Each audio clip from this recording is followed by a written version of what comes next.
one of Africa's greatest sources of hydroelectric power, the Cahora Bassa Dam. It's a spectacular piece of civil engineering harnessing the Zambezi River in northwest Mozambique.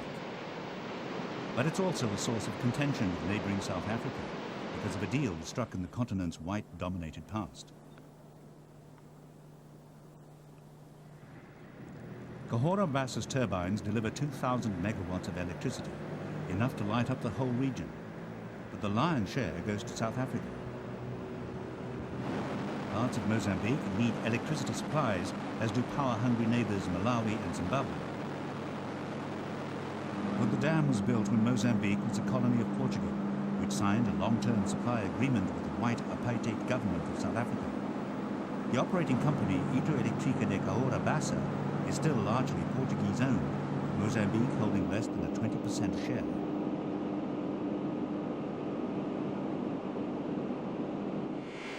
There are always arguments over the long-standing deal itself and also how much the South Africans should pay. South Africa doesn't necessarily need the electricity, but it makes economic sense to take it. The deal suits Pretoria because it can make money by selling the electricity back to Mozambique. We are tied into this long-term contract with South Africa. We cannot supply directly those new projects, those new industrial projects in Mozambique.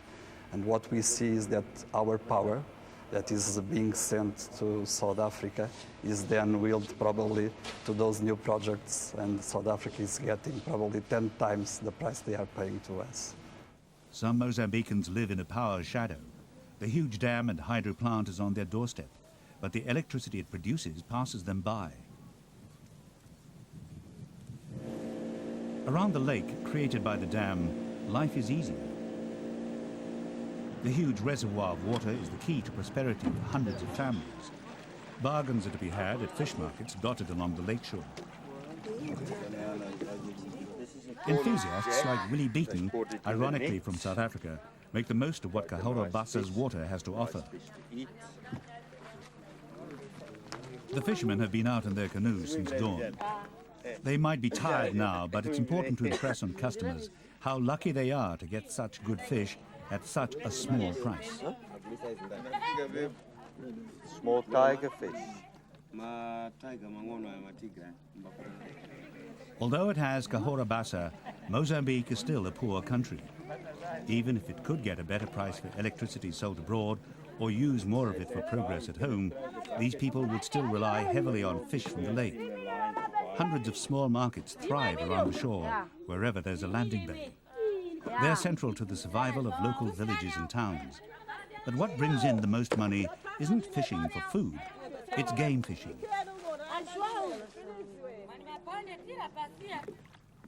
Tourists like Willie Beaton relish the peace and quiet as well as the angling.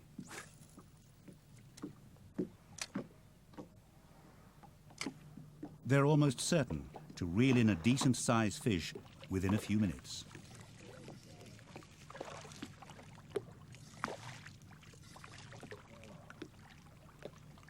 Beautiful. The Cahora Bassa Lake attracts anglers from throughout the Southern Africa region. They say it's one of the most rewarding places for trophy fishing. It's sometimes very difficult to unhook it. Right, here you go. Beautiful. How much do you think that weighs?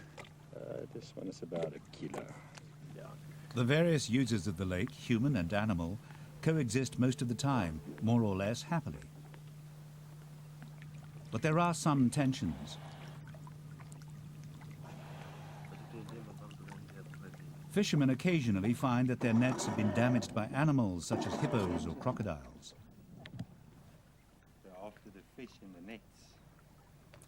But the real competition for local subsistence fishermen comes from kapenta fishing. The kapenta are tiny minnow-type fish. After being caught, they're dried in the sun.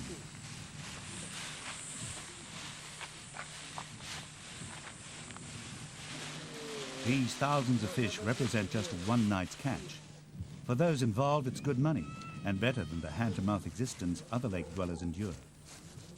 There are big boats, of which they are served to the people every night, and also those nets, we drop them for a certain meters and in front of the boat. If you see there's something like an anchor, that thing, we use it to anchor our boat and then start now doing our work during the night. Each night, tons of these fish are scooped out for export to neighboring countries. But even a lake as big as Cahora Bassa's is beginning to feel the effects of industrial-scale kapenta fishing.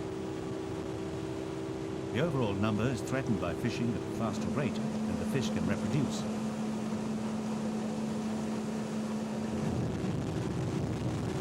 The artificial lake is the fourth largest in the world, but its natural resources might not last forever.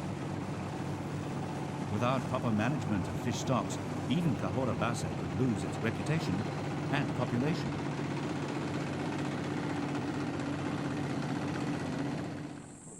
The consequences of uncontrolled fishing are worrying. If fish stocks are grossly depleted, people might go hungry and angling tourists might stay away. Yet it's the tourists who bring in much needed foreign currency. Yeah, you can take them, sure. The nets that the people are putting in the lake are killing those tiger fish. Now, that's fine, but if it's not controlled, which is happening right now, the nets are getting more and more right throughout the length of the lake. If it's not controlled or policed, the tiger fishing, I would say in the next 1 to 2 years, will not be good enough to attract tourism to the area, which is a spin-off, and you're going to not have any foreign currency, which Mozambique really needs. That foreign currency ideally would come from increased or higher value electricity sales. The dam has great potential. But making more money from Cahora Bassa's hydroelectric output is effectively blocked by the formal agreement with South Africa. The deal has previously been the subject of international arbitration, but there are still problems.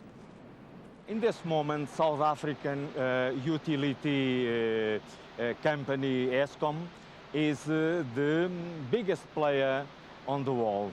They is the biggest supplier and distributor of power in this region. But the biggest hydropower producer is this dam here, Cahora Bassa. Cahora Bassa is so obviously huge and powerful, it seems incredible that more cannot be made of the resource to the benefit of more people, especially Mozambicans. But negotiations between the company and governments are difficult because everyone has entrenched interests to protect. The actual contract we have with Eskom was established in 1969. So during all these years, many things changed in this region. Portugal is not already the same, Mozambique is not the same, and South Africa is not the same.